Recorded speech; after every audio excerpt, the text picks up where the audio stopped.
Ben, I wanted to thank you for taking time to speak with me today. Hey, man. Thanks for having me as always, brother. Whispers in the Wayne Light is complete. Tell me, how do you feel, my friend? I feel relieved, Bob. I don't have to make music anymore, man. It is what it is. It's a lot of work. I was months and months of work. I feel like a weight is lifted. My circulatory system thanks me. My ankles thank me. I don't have to sit down. I'm not even sitting on the chair that I usually sit on. I actually threw that motherfucker in the trash. Wow. Yeah, fuck it. It's gone, man. I wanted to ask you, we had talked before about the material. I wanted to ask you, how long have you had this material in your pocket? Oh, man. So I started writing, specifically, I started writing all of this stuff almost in complete sequence as I had it on the album back in, I want to say probably late 2013, maybe late 2014. I can't specifically remember. I know 2014 for sure. It's at least 10 years old. I was working a corporate job as a designer, and they had a company-wide layoff, and I was SOL, man, for luckily about a week, whatever. But within that week, and hunting for jobs and everything, when I'd be done with the job hunt, I'd come home and get in front of Pro Tools, man, and fire it some bitch up and start writing. And I wrote it all probably within 3 months. Wow. All of it. I mean, the whole thing, bass, guitar, fucking orchestral shit. And I think at that time I'd caught a good Black Friday sale at Guitar Center and gotten a hold of a bass guitar. I think it was a Fender Jaguar and a little, I don't know, fucking 16 key keyboard, and hashed it out. The album before this one, Of Sorrow and Surrender, that one was originally written in like 3 weeks, and all the orchestration on that one was written with an actual like a keyboard. I had tabbed out each note to a key on here. So yeah, so I've had it about 10 years to answer your question and put it in a Stephen King novel. But yeah, I've had it 10 years. I had originally intended to release all this material in 2015, but I got pissed off at my hard drive and busted my computer up all to hell and lost all the files. So I've had quite a bit of, yeah, it sucks. And going back and doing this album, were there any nuances that you added in the process? Nuances as far as what? As a musical, any kind of musical passages that changed, or any songs that took a different shape? Yeah, yes and no. Every day, I want to say all the guitar and bass, minus the 2 tracks that Johnny Big was on, were probably about 95% original. I mean, this was a set of songs that I remembered so well. I mean, I could play them in my sleep, and there was like zero, having to sit down and try to go back and relearn any of this stuff, which is really weird because usually all the stuff that I write, once it's out of my head, I kind of forget about it for a little while.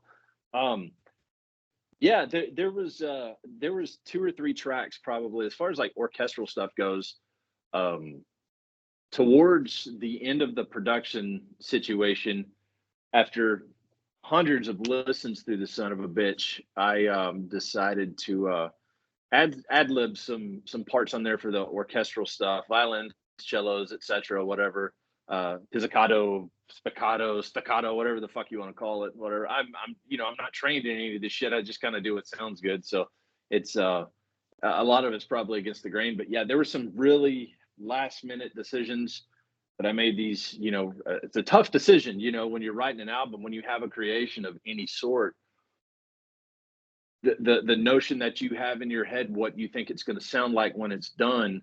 And I'm the type of guy, I'm autistic enough to where if I have a goal in mind, I'm going to stick to it and probably not deviate. And so deviating in any situation, writing music is it's hard for me.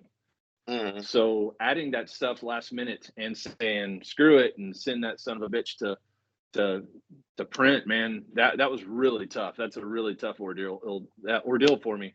But yeah, so that hopefully that answers your question. Again, long winded, but it's a little bit more complicated than yes. And I wanted to get into that visualization that you have of the music. I wanted to ask you, there's a defined story to the album. I wanted to ask you to give me the story behind this album, one. And two, the album is set up into 5 different parts. There's 10 songs total. In your mind, did you visualize this as a screenplay of sorts? That's a really good way to say it. And yeah, that's I think that's how I write. Um, and while this album kind of conformed to a typical kind of song structure, intro, verse, chorus, solo, post solo, bridge, interlude, etc., etc., whatever. Yeah, there was a so originally this album. For those that don't know, I used to be, you know, so I know you don't like to touch on politics and religion on here, but I'm going to have to kind of convey what's going on, without being pushy or anything like that.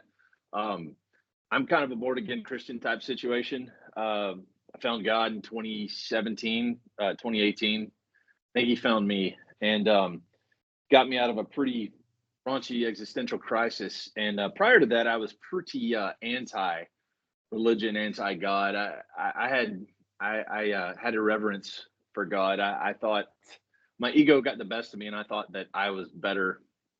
And obviously, I'm not, and I don't feel like anybody is. So the songs were originally written with no story or anything, under my other pseudonym band name Arterial Winter. And the album was entitled Mother Misanthropy. And at the time, I was having a really hard time with people, just in general. I was a misanthrope.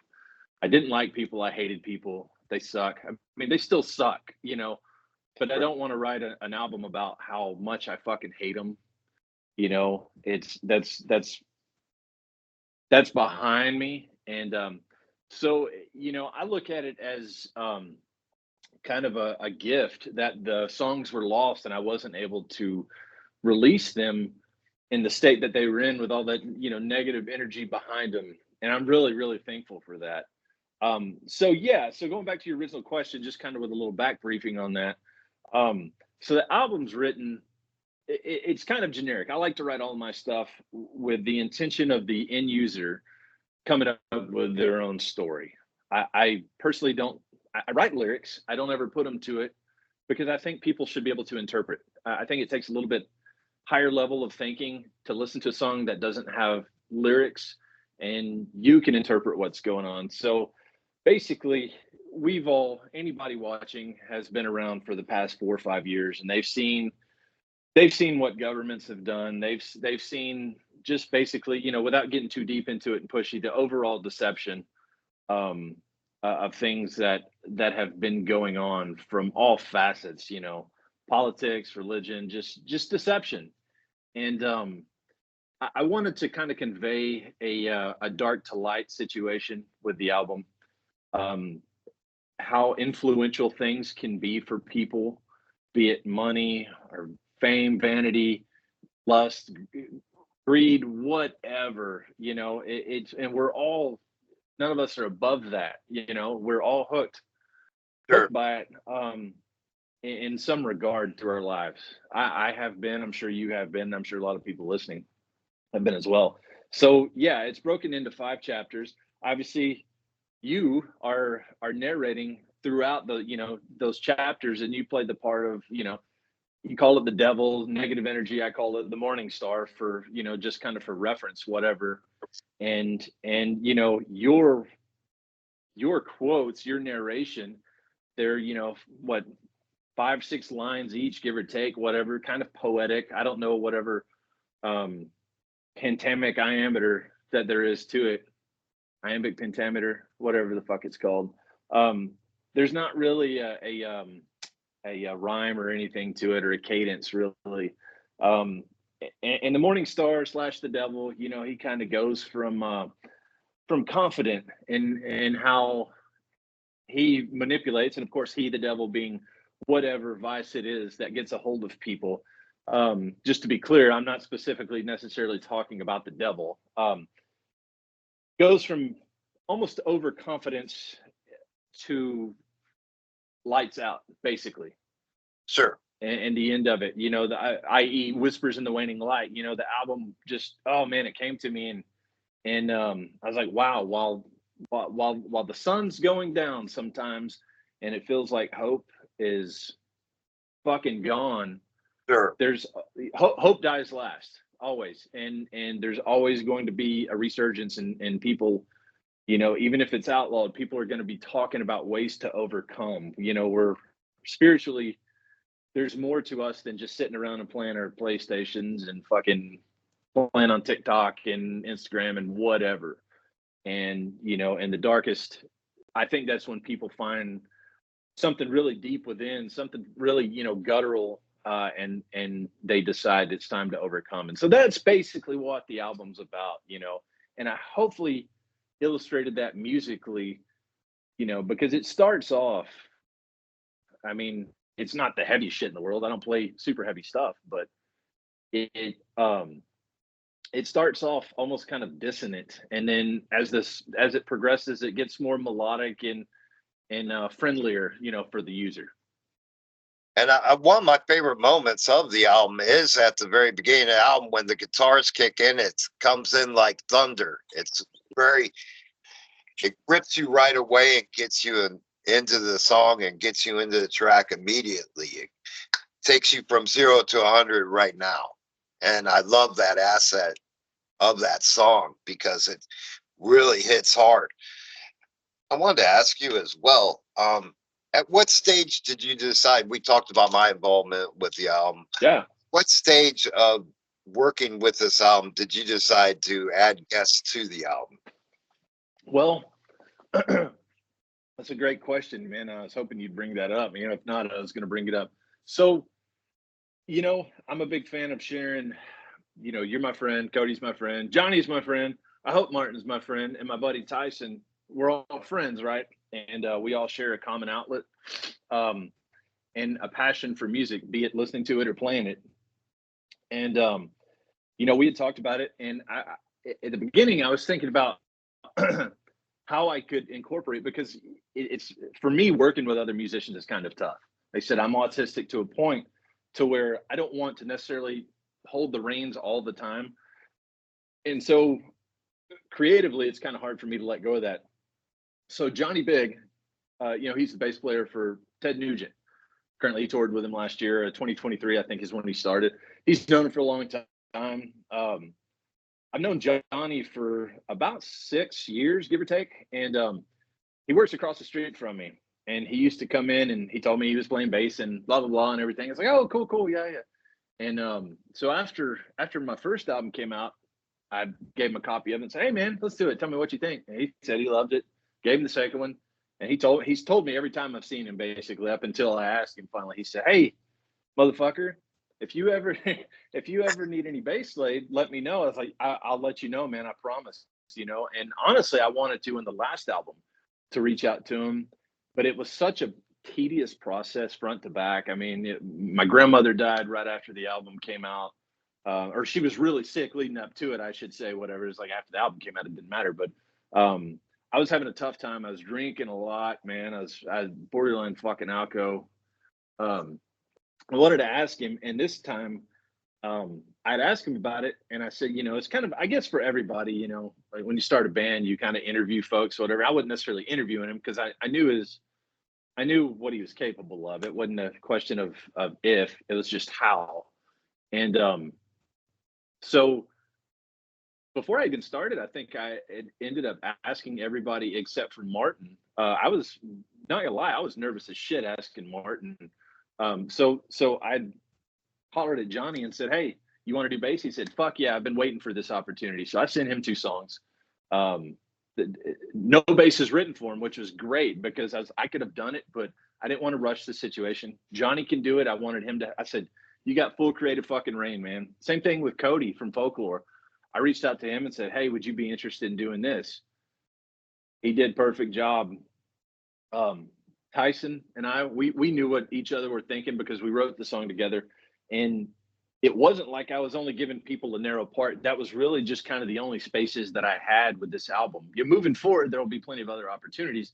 Martin was the one that, like I said, I was nervous as shit, man. I remember drinking basically half a bottle of tequila one night and fucking messaging him and asked him, I was like, dude, so would you be interested in a collaboration? And of course, you know, people don't know this, but fucking All India Radio is like my favorite fucking artist. I found him during COVID. The motherfuckers. Somebody said yesterday, I was watching one of his videos, and somebody said All India Radio is better than Xanax, and I was like, oh my god, because I used to take Xanax, you know, when I'd get freaked the fuck out. So, anyways, long story short, I reached out to him the next day. I was like, I was so drunk, I bet I sounded like a sap. So I deleted the message, and he messaged me back, and he goes, hey, I got your message. What's the deal? And I was like, man, I said, I'm embarrassed, dude. I said, I was drunk last night and sent that to you. I didn't know how to approach you. He said, yeah, I'd love to do it. So that's kind of how that situation happened. And there, in the moment, I had no clue how to incorporate it. I just knew I wanted to because I love his fucking music. And so he straight told me, Bob, from the email, he said, you've got the metal handled. I'm going to do what I do. And he did what he did best. And I mean, you've heard the intro to it, whatever. Yes. The dude's a fucking genius with how he does his shit. I'm gonna toot on Martin a little bit, man. That motherfucker, he knows what he's doing, and he's got such a unique sound. And when I'm not gonna lie, this sounds fucking gay as shit, but when I heard it, dude, I almost fucking started crying. I could not believe that he had done that with. I'd sent him the stems from my tracks, the drums, guitars, bass, and everything. And he took it and he just crafted that shit, man. And I let my wife listen to it. She's like, who is that? Dude, that's Martin from All India Radio. And she's like, are you kidding me? She knew he was doing stuff, but she didn't know what he was doing. And so I'm really excited everybody was on fucking board. Everybody, you, Cody Tyson, Johnny Martin. I'm just so fucking humbled and so surprised at what everybody did and came up with, and it made it what it was, man. And I couldn't be fucking happier. So thank you. And that brings me to Ghosts of Rome. To me, that is one of the strongest bombastic tracks on the album. It's one I go to. I wanted to ask you, how did that one, the guitar work, initially come to you? I don't necessarily remember exactly how that came to me. I think I remember writing the bass line to it first, doing something kind of funky, and then I added some acoustics on top of it originally. I know for a fact I was listening to a lot of Septic Flesh, Behemoth, Catatonia, and probably, I mean, I can hear it, and I'm sure everybody else can too. I was listening to Opeth, Blackwater Park, and the title escapes me. The one with fucking, I can't remember. I don't know, but I was listening to Opeth a lot back then too. I always listen to Opeth, but so I think I was probably trying to emulate them a little bit, and the song ended up going in kind of a couple different directions. You know, there's my ADD and autism going, man. It's probably one of my favorite tracks I've ever written. It's pretty simple. It's easy as shit to play too, which is weird because, you know, and I'm gonna harp on that for a sec. I've spent a lot of my musicianship trying to emulate folks and be technical, overtly technical to a fault, you know, to the point to where the music suffers and the point doesn't get cut across. And I see a lot of people even now doing that's why I can't listen to modern music, because the emulation is fucking 80-90%, and people are, you know, they're being too crazy with it and not melodic, not necessarily melodic, you know. It's like that's not why a lot of people listen to metal, but it was good to slow down and almost kind of be simple on this, because I felt like it conveyed the point a little bit more, you know. Agree as well. And Another track that really resonates with me is the final track on the album.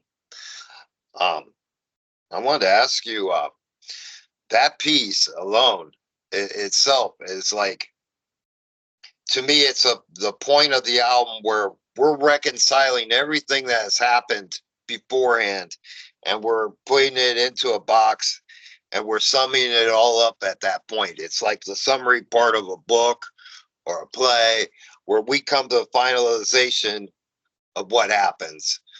Was that the vision when you put that track together? Yeah, yeah, 110%.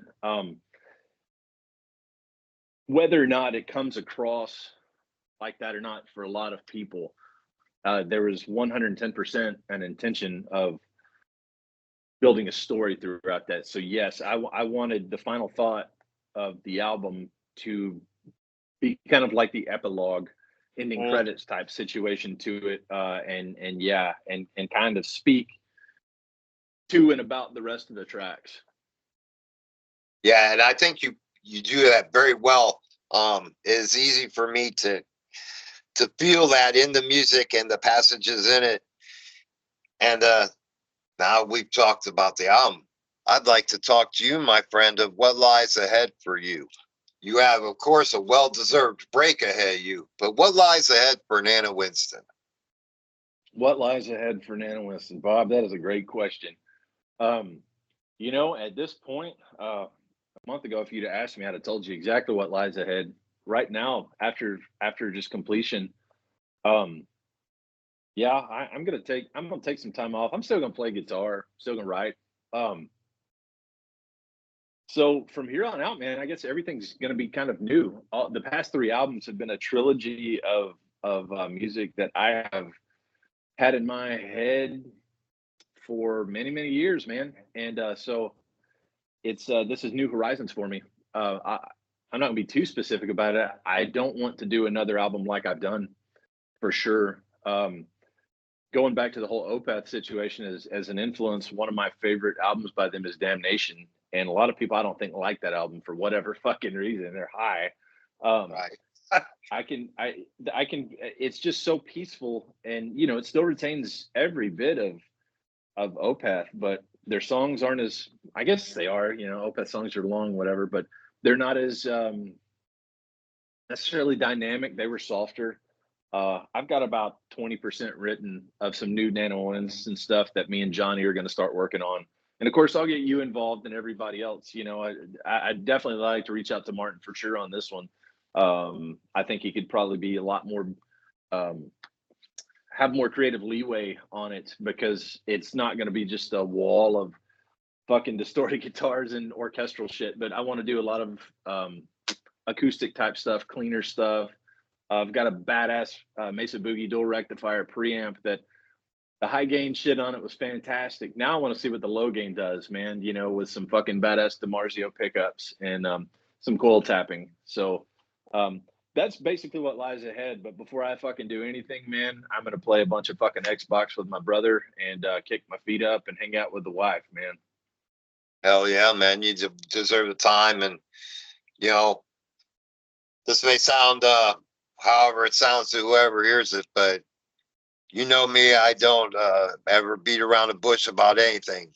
This to I me know is the that. best that you have done, the most, the the album that hits the hardest with me, and it resonates with me. I think and listening to it, I find myself in listening to it going through a series of emotions and the feeling of throughout the album, because I think, as you stated earlier, that we all go through these things in life, and we all process these things and deal with them, and lay them to bed in our own way. And this to me is the journey of that. And so I think it resonates one with everyone. And musically, man, this shit is phenomenal from top to bottom. I think this is your best work, my friend. Thank you, man. You have no clue how much that means to me, man. We've talked about this before. I don't know how many people are going to listen to it. I do not write music for the masses. I write it for me, first and foremost, to get it out of my head, to convey a story. Uh, and I'm no virtuoso in any stretch, composer wise or musician wise, but I think I do a goddamn good job without trying to sound pompous. I think I do a good job. And anybody that has ever listened to my stuff and has given me feedback, good or bad, I had gotten a lot of bad feedback, but you know, I can't thank people enough. Nobody, if you and I have talked about this before, obviously, if 10 people listen and they get something from it, fuck, man, my work is beyond done. You know what I mean? The message has been fulfilled. So, And now we await March 7th. I wanted to ask you, what is the best way to get a copy of this? Will there be copies? And also, how can you get it streaming?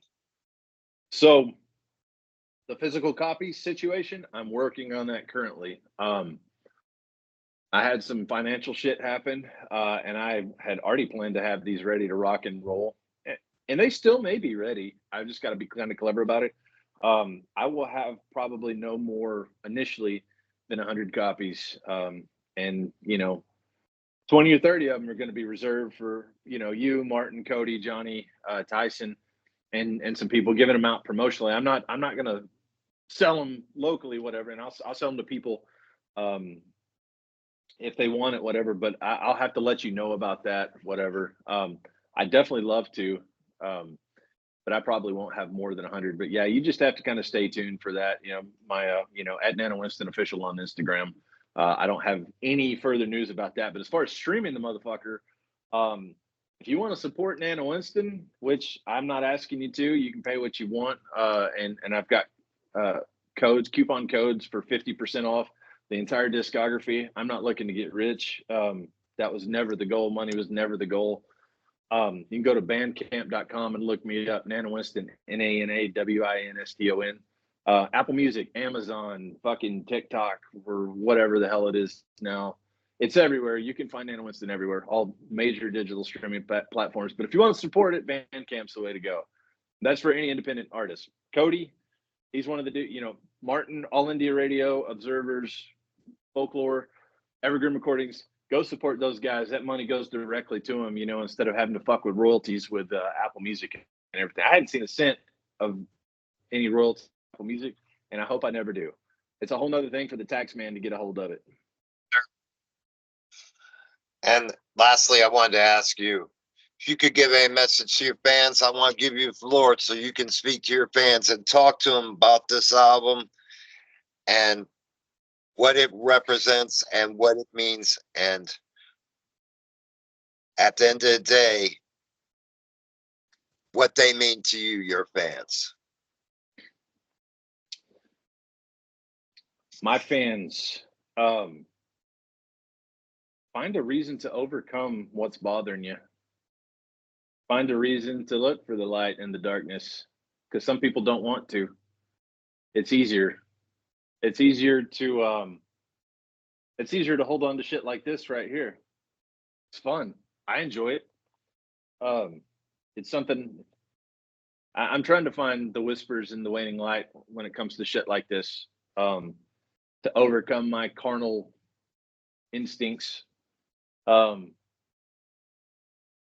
to be nicer to each other. I mean, the same old song and dance. I appreciate everybody that's ever listened to my stuff and given me feedback. And, so there's a thank you for that. But, regarding this album, man, hopefully you find, that gleam of light, man. It's important. It's really important to find light in the darkness, man. I know a lot of people are going through a lot of shit right now. Hope is very important. Hope is very fucking important. It'll make you break you, Sure. And I've known people through the years that don't have hope, like, and hope's contagious, Bob, and this, man. Hope is contagious, and if you're, the positivity, if you're around somebody, it'll give somebody inspiration to keep going. And that's what we all need, man. The world's it's been a crazy place for the past fucking 10 years. I mean, there's a lot of, like I said, without getting too political, there's been a lot of propaganda from both sides and fucking crazy shit. And and just this weird, confusing deception that's overcome the earth, and people need to find a reason not to give up, man, and fucking keep going.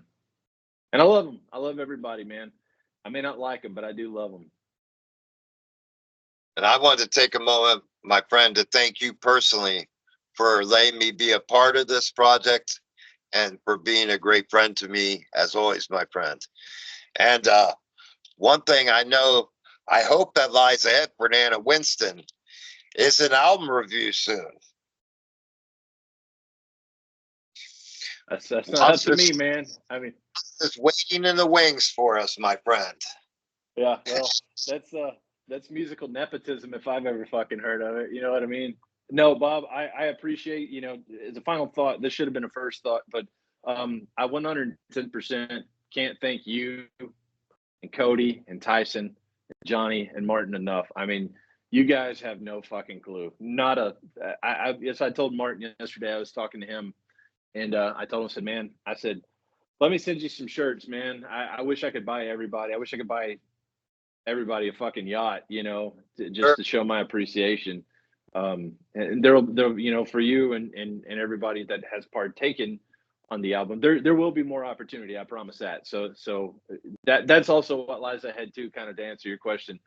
And we'll figure that out as time, whatever. But you have no clue what it means to me, man, that you even wanted to be a part of it, because most people, I love my friends and all that stuff, but nobody sees behind the scenes. Nobody has the appreciation for it. Like, I think a lot of metalheads really love the shit out of metal. And they know the processes that go into it. My wife knows about fucking guitar pickups, and she's retarded, so and she's just a fucking metalhead, man, so you guys, I love that this is being immortalized. Yeah, I mean, I was talking about with Tyson last night, he had done the last track with me, and of course I texted y'all and everything, and instead of blowing up everybody's text when I have a drink, I just wanted to thank everybody and send everybody a thank you.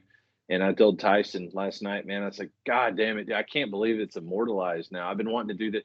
That song's 10 years old. We wrote it 10 years ago. We were probably stoned. I don't know. And it's immortalized, and it's like chipping something in fucking concrete, man. It's awesome. Absolutely. And I think that's all we want to do is we just want to spread the word and try to, show the good and,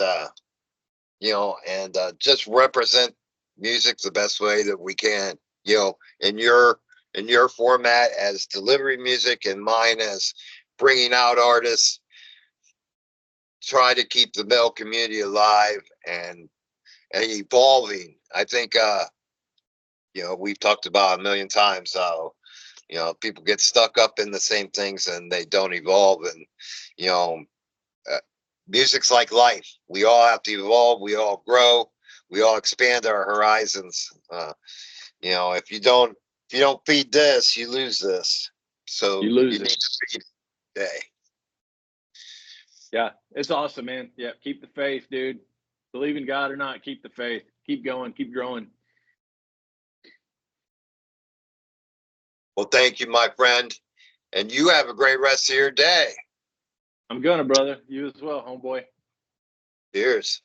Take care, man. Cheers. Oh, and tell Margarita I said hi. I will. I definitely will. Yeah.